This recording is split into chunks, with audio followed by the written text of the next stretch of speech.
Telling a lie is like building a house of cards. It always starts with some version of the truth. That's your foundation. From that point, layers and layers of lies are all stacked on top of their foundation. And the focus is that top layer, the lie that serves their goal. But if you have enough time for those lies to grow, they become the word on the street. Now, that doesn't mean those lies are any more true than they were 10 years ago. It's more like people who've never heard anything different. Well, that's just all they've heard. But the thing about a house of cards is that at its heart, it's flimsy. And the layers of lies on top of lies puts a weight on the foundation that it only takes busting one lie that brings the whole house of cards down. Just like it did for Death Row. Suge called a meeting. All the artists were instructed to come to this meeting, and certain security was invited, and I happened to be one of them. The meeting was basically about what happened, and the artists were drilling security about what methods we had used and what were some of our tactics, which I looked around and no one said it. No one was speaking up for security. So I was one of the few people that spoke up and said, wait a minute, we were instructed not to carry weapons. And none of the artists knew that. They didn't know we were instructed not to carry weapons that day. And it looked like Reggie wasn't gonna say that information to them. My opinion of Reggie Wright Jr. was he's employed by Death Row Records to do a certain job. He's going to do what his employer has him do. You wouldn't just make me security when I owned everything. Had your buildings, the 5 cars, your women, Reggie's name. And when it comes to Death Row Records, you have to be careful about what you believe.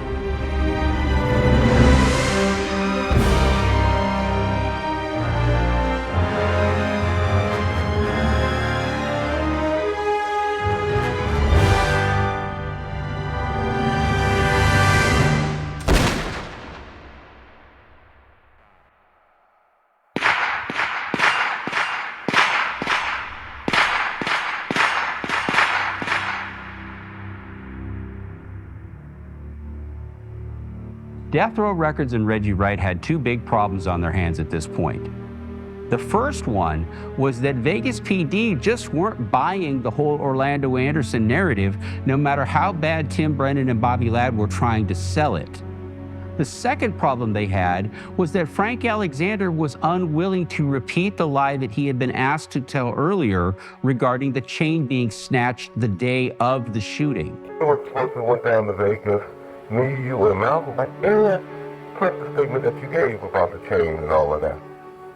You know, with the additional information. Now you have to understand the second part of the false flag. All the time Brennan and Ladd are running Vegas around with the Orlando Anderson narrative. Reggie Wright Jr. and Suge Knight are actively running interference with witnesses because they were Death Row affiliated. Again, we're talking about a musical artist, a backup band, whatever. I mean, they're very mobile. They're from different parts of the country. And it's not like everybody lives in Las Vegas, so it's going to be easy because they all own a home and they're all easy to locate. Most of these guys didn't own homes. They'd go stay at family, friends, whatever. So we would try to get in touch with people, and you'd have to go through Death Row Records or whomever to try and locate them. Unfortunately, that was the lifestyle at Death Row. There were people that were carrying weapons constantly, people that were involved in shootings and beatings and everything else, and officers are protecting the perimeter. Other witnesses, though, who have since ended up deceased, that we attempted to talk to that night, refused to talk to us. McDonald didn't have anything he wanted to say to us. Now he's dead. People that we talked to during an investigation in California they're dead. I mean, yeah, a lot of people have died that were directly or indirectly linked to this investigation. Do you see how this operates? From one side, they're feeding Vegas all this disinformation, and the other side is obstructing the investigation and telling people to avoid the police. It was worth subpoena and all they did, right? No. Okay. They recommend you don't get subpoenaed, whatever that's worth. I don't know what it means, but that's what they told me to tell you. Who told you to tell me that? Okay, Reggie told me to tell you that, but he told me not to tell you that he said it. Now, he said, don't get subpoenaed, whatever you do. Why is it that after the shooting occurred that you basically asked Frank Alexander to retell a narrative? I have the recorded phone calls, and to not get subpoenaed. To not get subpoenaed? I was telling him to get subpoenaed. I wanted him to come to court. If you get lost and not get subpoenaed today, I think you'll be fine. Yeah, Reggie. But Suge wrote me a letter, which the FBI got. It was like nobody had told him anything I was out there doing. And I came and saw him, and he was like, man, I thought you abandoned me. Nobody's telling me anything about you. It's kind of hard to believe that Knight felt abandoned, being as how Reggie visited him almost 200 documented times in prison. You'd have to go through death row records or whomever to try and locate him. Classic example, we ended up getting a lot of press about how Malcolm Greenidge said he could identify the shooter. We finally tracked him down to set up a re-interview, and he says, I'm not gonna look at any photos because I can't identify him. Yeah, we got beat up in the LA Times over that. And I'm thinking, okay, put up or shut up, Ace. And well, but again, Reggie Wright Jr. is the one that brought him to that interview. I don't think Vegas understood how crooked death row was at that point, so they believed these Compton guys. Brennan was saying good things about both Wrights, so Vegas trusted them. Truly, Tupac Shakur, I think I'd heard the name before the night he was shot, but I knew nothing of the person. Russ Poole called it a false flag operation, and I don't see how you could call it anything else, especially if it's true that Reggie Wright Jr. was informing for the FBI and the LAPD. Was he also informing for Vegas? I mean, this is Knight's right-hand guy, and he's straight up snitching to law enforcement. Phil Carson, I'm a retired FBI agent, and I'm here today to talk about the Tupac Shakur murder and the investigation that followed. The problem I have is when you or others just blurt things out to try to promote a certain narrative and are factually incorrect. They're wrong. Let me speak a little bit about Reggie Wright Jr. Reggie's made it very clear in a lot of interviews that he went from never working for the FBI to working for Dan McMullen, for working for LJ Conley, who was my partner, and that he was an FBI foreman. So I'm not saying anything right now regarding Reggie Wright Jr. that he hasn't already said a million times over on a documentary or on a podcast or any type of interview. Yes, Reggie was working with the FBI.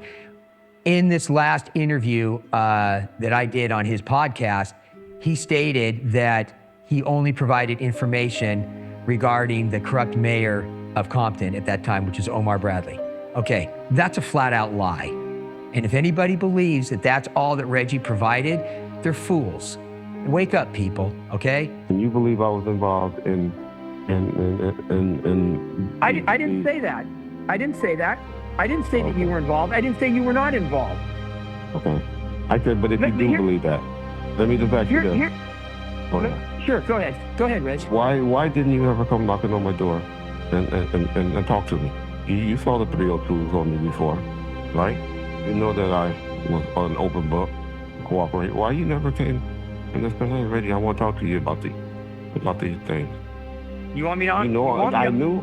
You want me to answer? Hold on. Oh, Reggie, if that's your question, do you want me to honestly answer it? I've done my best to try to help Reggie cover for himself, tell him when to keep his mouth shut, And Reggie just goes on and on and on. Yes, sir. You sure? Because I'm trying to protect you from yourself here. No, go ahead. Okay. We did talk to you, Reggie, and it's documented, okay? Reggie provided a lot of information. He was in a very high-level position of death row records. He was very aware of what we were doing in terms of investigations, numerous investigations on death row records and Suge Knight. We executed search warrants. He helped provide information. Reggie had a game plan, and he made it very, very clear that he wanted to take over death row records. Make no mistake about that. This is what I'm trying to explain to you. Yes. It's the policy of the FBI that we never openly discuss who our FBI informants are, and that's what allows us to have such a good relationship with our informants. This is what I'm trying to explain to you, Reggie. Whether you remember things or don't remember things, I don't have control over, okay? Many years ago, the FBI had two classifications of informants. One was called a 137 and one was called the 270. A 137 informant was an informant that was providing information, but they weren't doing it because they were trying to work off, say, a drug arrest or some type of fraud investigation. A 137 could be just a person that was just had a conscience, was trying to do some community, like a community service type thing, just trying to help out law enforcement. We would not provide that person's name. If a judge asked for that person's name, we were not obligated to give it, and we would not give it. And that helped the FBI build a real strong trust. So if somebody came in and said, hey, my neighbor's committing this crime, and I've got young children, and I need something done about it, and I'll do whatever I can to help you guys. We're never gonna ask that person to testify. We're never gonna disclose who that person is, but we want people to feel comfortable coming to the FBI knowing that it's safe and secure, and we're not gonna divulge their identity or anything like that, or where this information came from. That's a 137. That's what Russ Poole was with me. The other kind of informant is a 270. That somebody is, let's say they got caught robbing a bank, and they know about 10 other bank robbers because they helped participate in other bank robberies as a drive-away or something like that, or help try to plan, say, a bank robbery. And so they wanted to cooperate. And for that cooperation, we wouldn't promise them anything, but we told them it's mandatory that you're willing to testify, and then based on the information that you provide, the truthfulness, and the results from the information you provided, there's a strong likelihood that they're gonna get some type of benefit from, whether a sentence get reduced or whatever the case may be. That's a 270. So it all depends on where you classify, if you're somebody that's trying to work a beef off, or you're just trying to provide information, to cut yourself a good deal, and you're not doing it out of the goodwill of your heart. You understand that? You understand the distinction between the two, right? Okay, yeah, got you. Okay. The gist of what I got out of it was these people are employed by a certain company to do a certain job, and that's all you're going to do. You aren't going to divulge anything else about what has been going on. But I'm going to add something to that. We were also instructed to lie. Should call the meeting. All the artists were instructed to come to this meeting, and certain security was invited, and I happened to be one of them. And when I got into the meeting, it was a meeting the meeting was basically about what happened. And the reason we were instructed to lie was because Reggie Wright told us not to carry any weapons. So by me just looking at what Reggie told me, I'm thinking that Mr. Knight was unaware.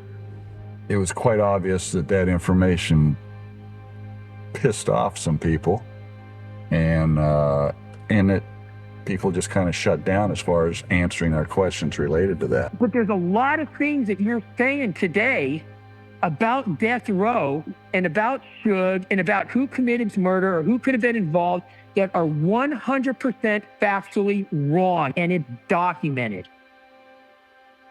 for years, even though nothing was going on in the investigation of the murder of Tupac Shakur. There was one voice out there that was keeping this narrative alive, and this was Chuck Phillips from the LA Times. Phillips was a Pulitzer Prize-winning author who many sources claim was also an inside man for Death Row Records.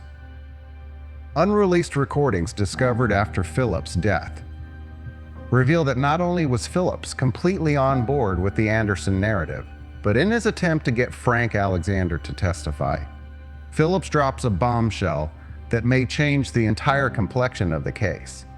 He claims Suge Knight stated to both Phillips and death row attorney David Kenner that he never saw a shooter at all. Suge maintained to me and to Kenner and to the law enforcement that he actually didn't see it. And he couldn't identify because he didn't see it. So you have to ask who's being honest here, Phillips or Knight? Chuck Phillips came along because he was a award-winning writer. He had some credibility.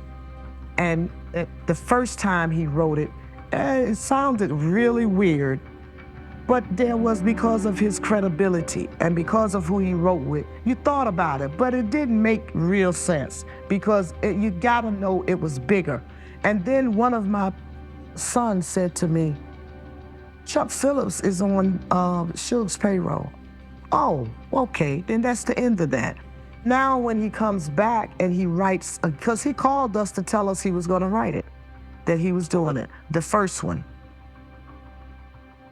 That Biggie killed Tupac, Biggie and what's his name, Puffy. And that now you playing off that rivalry, that so-called rivalry. Now he's back on, see, because what he did there is what he did then, is he took a little bit of some truth and he put other stuff in it.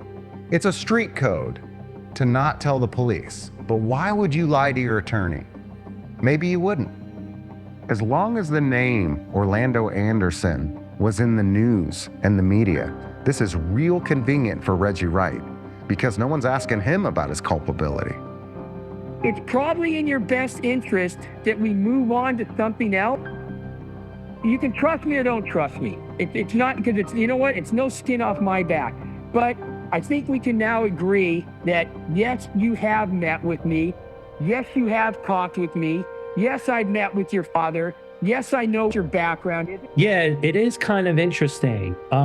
When the conversation was set up, I don't traditionally put two people together to have them sort of, for lack of a better word, parse out truth or narrative, what have you, right? I usually interview somebody and record it, and then I write to it. And so that particular night, you know, there was no real planning other than we were gonna talk to Reggie and sort of see what came out of it, you know? It's funny because I've done so much of this work and so many moments of it. I have to say, on that phone call with Reggie Wright and with Phil, I was actually surprised, confused, was shocked at the interaction that transpired, because two things seemingly happened. Is Phil, who up to that point had never really alluded to the fact that Reggie had worked with the FBI or the FBI group that was responsible for the death row investigation. But then you seemingly have Reggie admit it. In fact, I mean, in some of these other interviews that you've done, you keep saying like, Phil Carson doesn't know shit about me. I've never met the guy. That's wrong, isn't it? But I do know two things. One, there is not a word that comes out of Phil Carson's mouth that he cannot prove. And number two, Phil Carson is not interested in anything but the facts and the truth of what happened in his investigation. And so it's kind of funny if you look at all the other players in this who like to partake in social media bullshit, right? Like to partake in this back and forth. If you notice, Phil Carson isn't on Instagram. Phil Carson is not on Twitter. Phil Carson does not have a social media account, right? He went on the record in the dossier, and so it's laughable now that Reggie Wright Jr. has tried to talk himself out of this, okay? Where Phil Carson's partner was Reggie's handler at the FBI. This is the first that I hear that, and I remember LJ, and if you said you was his partner, then I met with you. Okay. But he did have somebody with him. Okay, we should okay, I think we'll move on then. So now you have Reggie Wright Jr. secretly snitching out Death Row Records, while publicly, he's throwing Kevin Hackey under the bus for his work with the ATF. So I have to say, I was almost an audience member in listening to this and just sort of going, well, this is crazy. This is another element to this. And to go further, you know, Phil has told me repeatedly they had an upwards of 5 FBI informants within Death Row. Mob James being one. What happened? About what? Shooting a biggie. I don't know anything about that. You have nothing to give the feds. I have nothing to give them. Even if it meant shaving some time off. Number one, I ain't that dude. I'm just not. But number two, I can't help him. So to me, when I saw and listened to that interaction, it started to make a lot more sense. And it was the first time that you could go, Reggie Wright was an FBI informant. I mean, you got to trust me on this. For your own safety, let's just move on to something else then, okay? I'm not worried about it because it's obvious. Well, yeah. Yeah. It's for your own good. Anyways, right. Anyway. Number one, I ain't that dude. I'm just not. What he was saying, and you can hear it on the phone, he was basically saying, hey, Reggie, I'm trying to protect you. So Reggie Wright, he didn't say a whole heck of a lot, I thought. I mean, he said a lot in not saying it, but Right. he certainly wasn't very forthcoming. I was a co-showrunner on that show, right? In the middle, or I believe it was either in the middle or before or after all of that questioning, Reggie went in the bathroom and threw up. I was just interested in why he would point the finger at Suge so quick. Because I was the one who wrote the questions for Soledad O'Brien and for Ice-T to ask Reggie.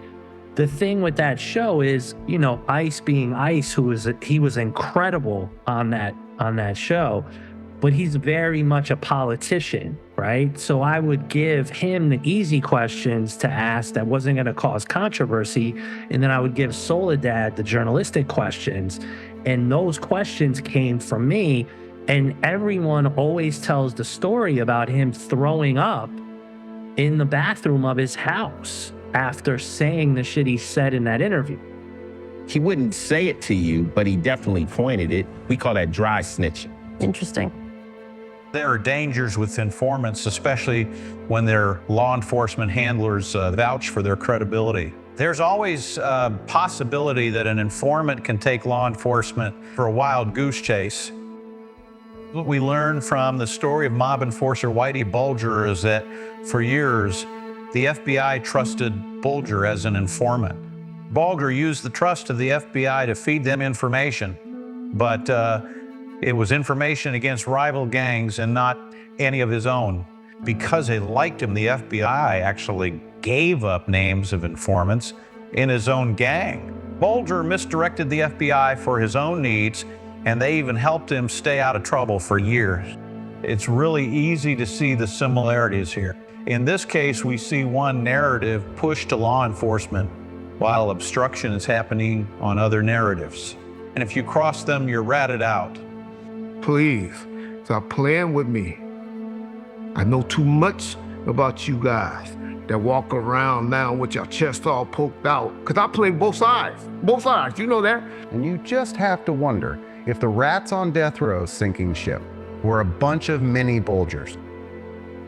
It didn't matter. The Orlando Anderson narrative was the driver.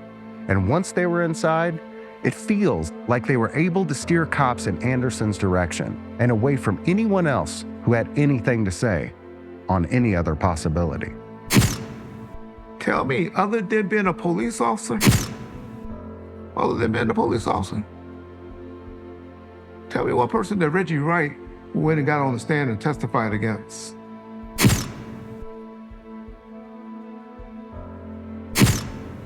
Tell me, other than being a police officer, tell me what person that Reggie Wright went and got on the stand and testified against. I bet y'all can't come up with no motherfucking body. Closer to the end, I didn't get to see him that much. We talked. I actually wrote him a letter when he was hiding out in LA. And people around him told me he kept it in his pocket for a long time. But I just basically told him some things that I saw when I was like meditating and in my prayer for him and his life, some warnings and then some great stuff too. But they said he would read it all the time. I was like, really? Like, yeah, he kept it with him. I was like, wow, I didn't know that.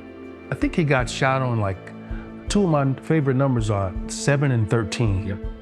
And I think Pac was shot on the 7th and passed away on the 13th when they declared him on the 13th. And I was so upset because I was afraid of the 13th. Yeah, and it messed me up, man. I just personally believe that his death is related to us. And that's from what I've gathered when I was at New York, what I heard Pac tell Suge Knight, and what I heard over that radio that night after the shots were fired. I never did get over it. I think the only person I talked to about it was Frank. And to this day, I believe that gotcha was inside the organization and not out. Death Row Records was not the place to be in the immediate fallout from the shooting of Tupac Shakur because they had several big problems. The first problem that they had was that Las Vegas police were actually calling Death Row Records trying to set up and schedule witness interviews with the people that were associated with Death Row. The second problem that they had was they were trying to rush the Machiavelli album that Tupac had just made in order to capitalize on Tupac's death. It was such a mess after, I get a phone call, hey, go to the mastering house and master the Machiavelli record. And I'm like, well, we haven't even mixed the thing yet, They're like, oh, just take the mixes that you guys did from the night of the sessions, which there's only 2 songs we sat down and mixed. So all that stuff is just, Tupac would have us run it off to that. So there's aren't even really mixes. So when people say to me, wow, that mix is unbelievable, I'm just like, it's not even a mix. That's live, going right to the DAT machine, never see the songs again. And if that wasn't enough, 35 days after Tupac dies, an arrest warrant for Mr. Knight is issued for what happened at the MGM. And at this point, the only one who might be able to help Knight is the one they set up to fail. And he wasn't going with it. Listen to what I'm saying. I gave a statement to Metro based on what you and Suge asked me to do that night I went to the meeting at Suge's house, okay, about the chain getting snatched. Frank Alexander had already lied about the whole chain snatch. There's a concern that Alexander may not go with the program. Well, I've already said that. Now, to go in there and say something different than that, that's going to jeopardize a lot. That's perjury there. Okay, this stuff is already on record. After the shooting occurred on September 7th that evening, I don't understand something that occurred. So when Frank Alexander won't play ball, the only move Death Row had was to bribe the victim. That would be Orlando Anderson. Suge would do stuff that could have got his probation violated.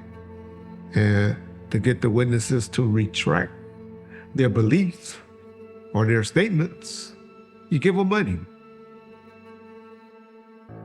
That's how America works. And here's the crack in the narrative. At that same time, they are in Vegas saying Orlando Anderson was a killer. Don't you think Anderson knew they were trying to hang him in Vegas? But it didn't matter.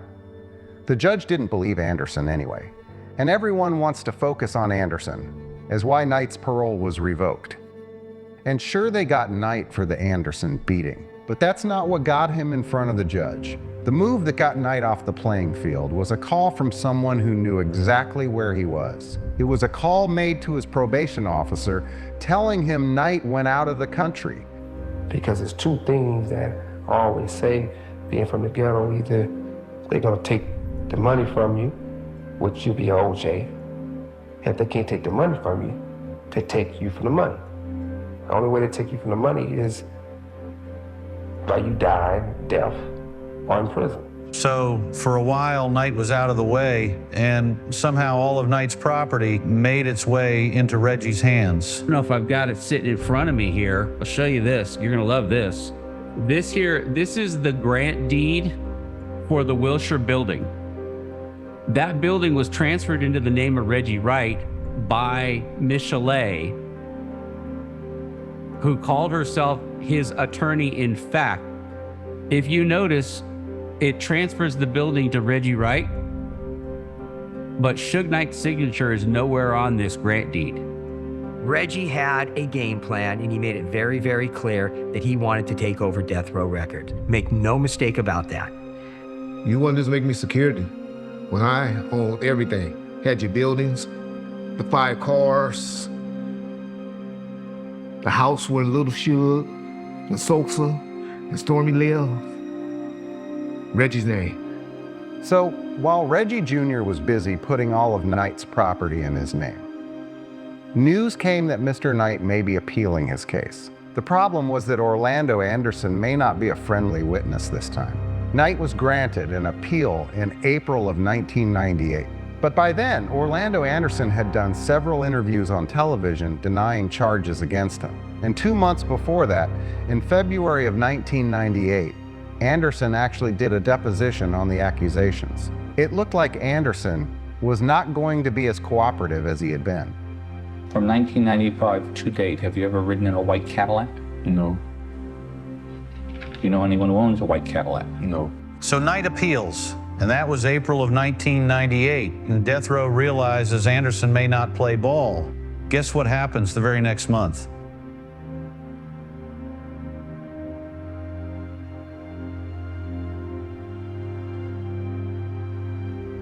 When they say the shooting happened there at the car wash hamburger stand off Alonzo and Willowbrook, that area.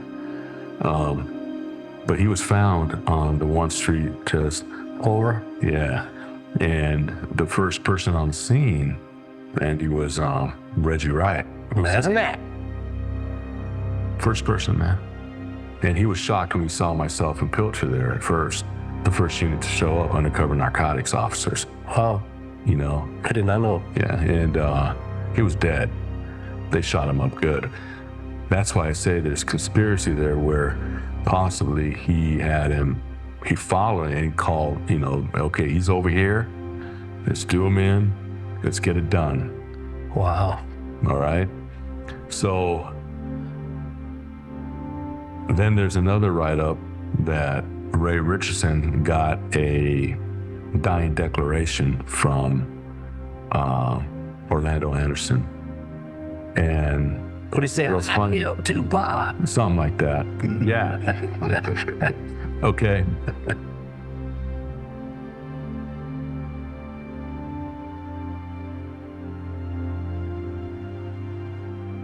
There are many good reasons, including his own words, to believe several actions taken by Reggie Wright Jr.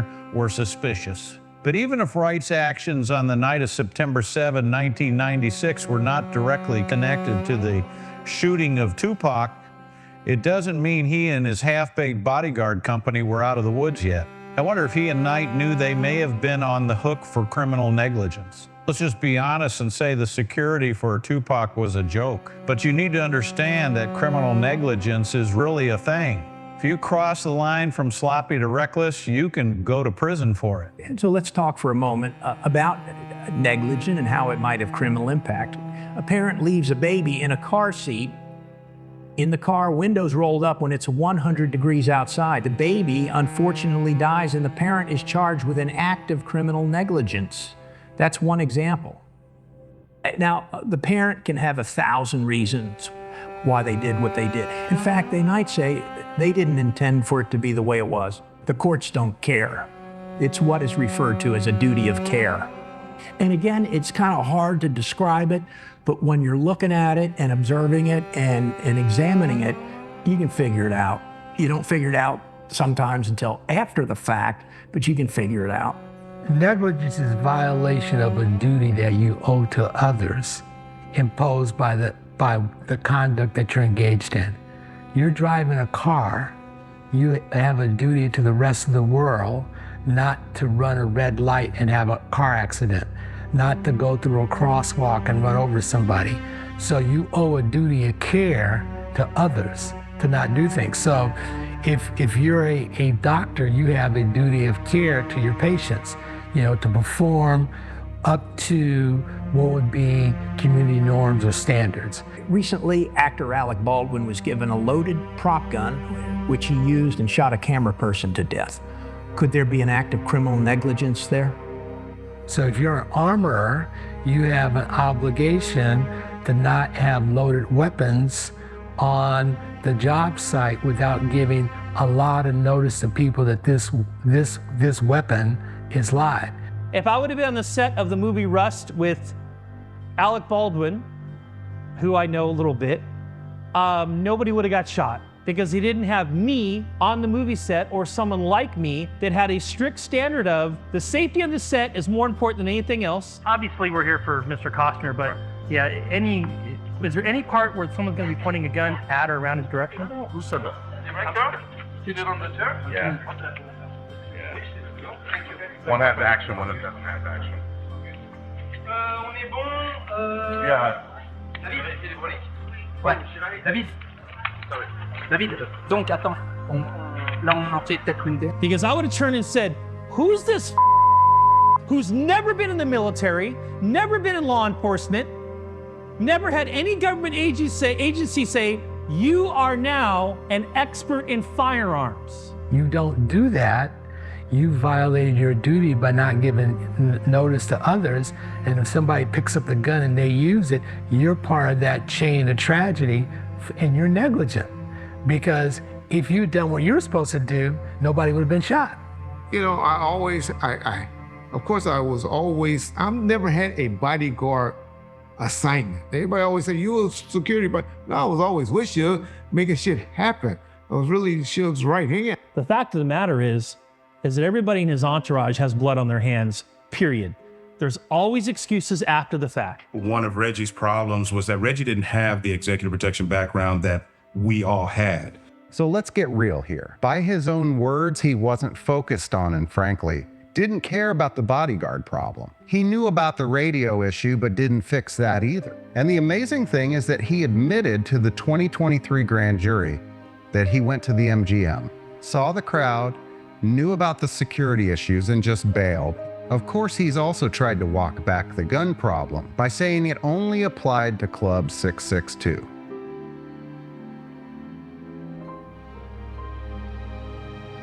They're told they can't have guns. Michael Moore refused, and he was pulled off of Tupac. Frank and I would speak up about it. We would say, hey, Reggie, you should do it this way, and this is why. Or you should do it this way, and this is why. And I think he was so busy being the boss that his employees couldn't tell him how or what to do when all we were trying to do was educate him a little bit. Reggie told all hip hop that I never said. They told us not to carry our guns in that meeting. He said that in my book, I wrote that I didn't carry my gun on purpose. Let me tell you, Reggie, I did write that we were told not to carry guns in my book, Got Your Back. You need to get your glasses on and read it. The bad guy is not willing to trade his life for the life of the target. That would be a suicide bomber. The bad guy, the majority of the time, he wants to shoot him and get away. He can't do that if 16 guys are shooting back at him.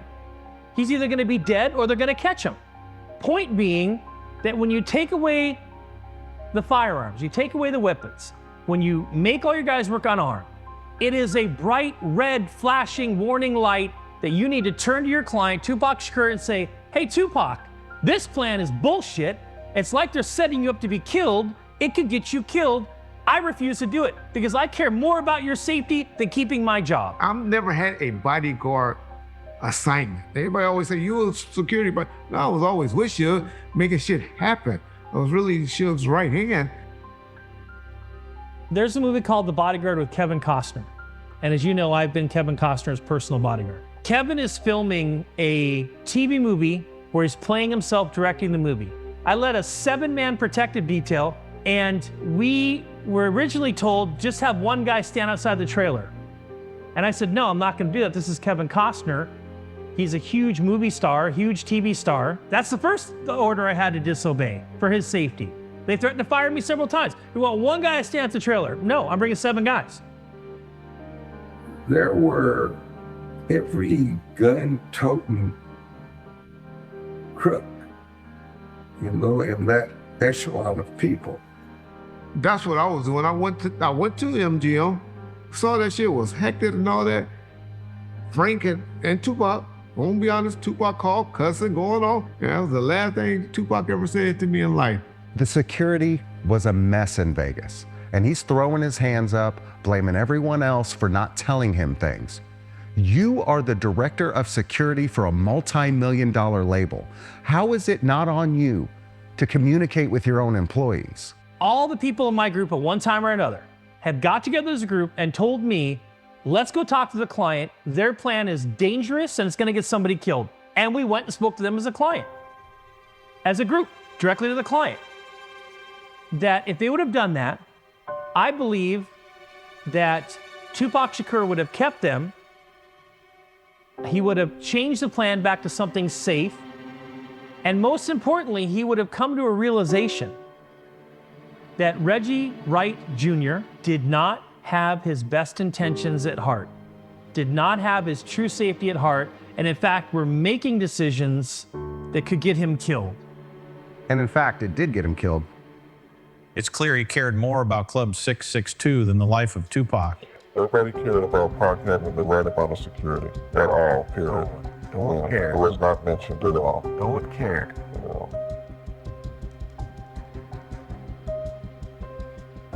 Do you really think that Frank Alexander would ditch his gun if the only place he couldn't have it was Club 662? And if not having a gun was so important, then why would they pull Michael Moore off Tupac when he was the only one vocal about not ditching his gun, and take him over to the club where no guns were allowed? It just didn't add up. It didn't add up. Reggie was so weird. I'm gonna tell you another thing. Let's look at Reggie's thing. Why would Reggie, he never, ever went to that club? He turned it over to Al every time. He turned it over to you. Right. He turned it over to Marcus the time before that. It was never there. And he was never there. Why was he so insistent on being there? And I asked him. When I first got to the club, I said, Reggie, why are you here? Aren't you going to shoot? No, I got to take care of things at the club. And guess what? What did he do different? Nothing. Nothing. Nothing at all. He did nothing. He just was there.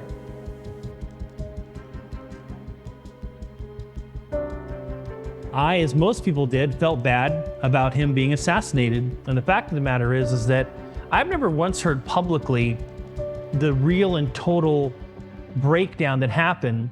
What I've heard is everybody making excuses to make themselves look good. Well, they told me this. Well, they told me that. Well, this happened or that happened. That's why I'm going to shift the blame to someone else. I received a call from Reggie about 11:15 at night. I mean, he was just, a tape was worth $1 million. If I'd had the tape, just cursing me out about how I should have got on the plane and this and that. And, Suge's upset, all these people down here. And, it's only Frank with Tupac. And so I said to him, well, you have all these cops over here at 662. Why don't you have the cops over there with him? And Reggie was, I could tell, I know Reggie well enough, and I know you well enough. that he was agitated or something in his voice. And my statement to him is, why would you just have Frank with him when you got all these other cops? And just Kev, he just don't know. This is their #1 artist. I mean, he's as high profile as they get. You know, and you're paying for all the security. I mean, you got all these guys at the club. What is your current relationship with Reggie Wright, head of Right Way Security? There is none. He was harsh in his firing me. I actually left Death Row on my own accord. No, I haven't been in contact with him. I haven't seen Reggie now in about 3 years or more than that. I have no relationship with Reggie Wright at this time, nor do I plan to.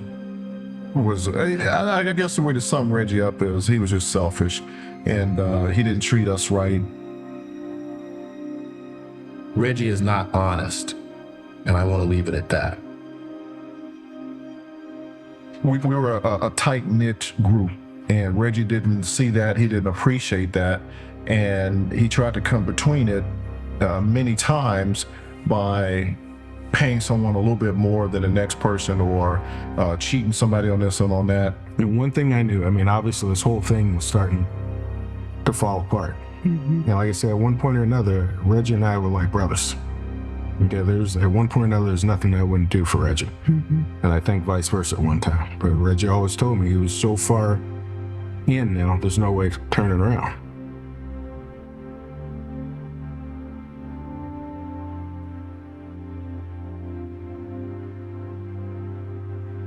Something's wrong.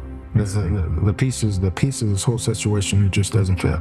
It's curious to me that you have 4 of the bodyguards closest to Tupac, and somehow not one of them left on good terms, and not one of them had anything good to say about Wright.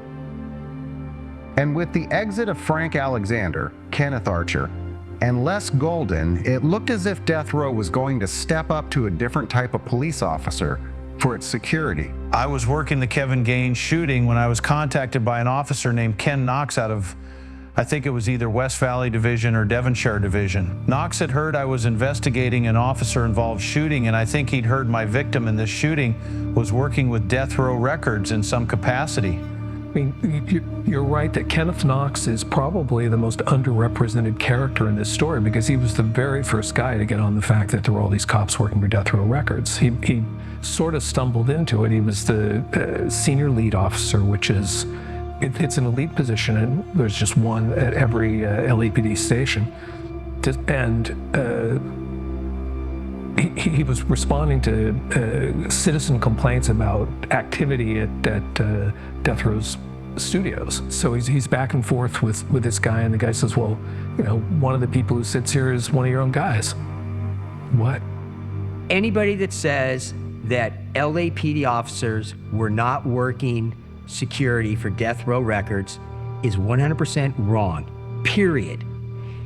You had Chief Bernard Parks on camera, specifically even naming David Mack and Rafael Perez as 2 officers that were working security for Death Row Records. That's indisputable, okay? You've got numerous employees that we did interviews with that stated, yes, these police officers were always around Death Row Records. They had all these after parties from award shows. Wherever they went, there was no better relationship than having a cop with you that has a gun and a badge. He's finding out that there are a number of other LAPD officers working for Death Row Records, and that they're higher-ups that already know it. It's already been, he goes to his superior who says, yeah, we know that. They shut him down, basically. They got him alone in a room and threatened him and told him his career was over. And, you know, the one thing he did do was pass it on to Russ Poole. Reggie Wright Jr. was the head of Right Way Securities and provided security for Death Row Records. For him to say that no LAPD officers, other than a couple that we've mentioned, that he was not aware of any of these other officers, such as Mack or Perez or Durden or Martin or Gaines, provided security at Death Row, Reggie's either the worst manager of all time of providing security, or he's just a fucking liar. Or both in this case, to be honest with you. He is. And it's a fact. With the LAPD now officially running interference for cops working for death row, and Reggie Wright converting death row assets away from Marion Knight, and a narrative blaming Orlando Anderson for the Tupac killing on the rise, there looked to be no stopping the untouchable death row records. Y'all know what I perpetrate or put out on that particular day, but you don't really know me. You don't. So you don't know what I'm capable of doing or not doing.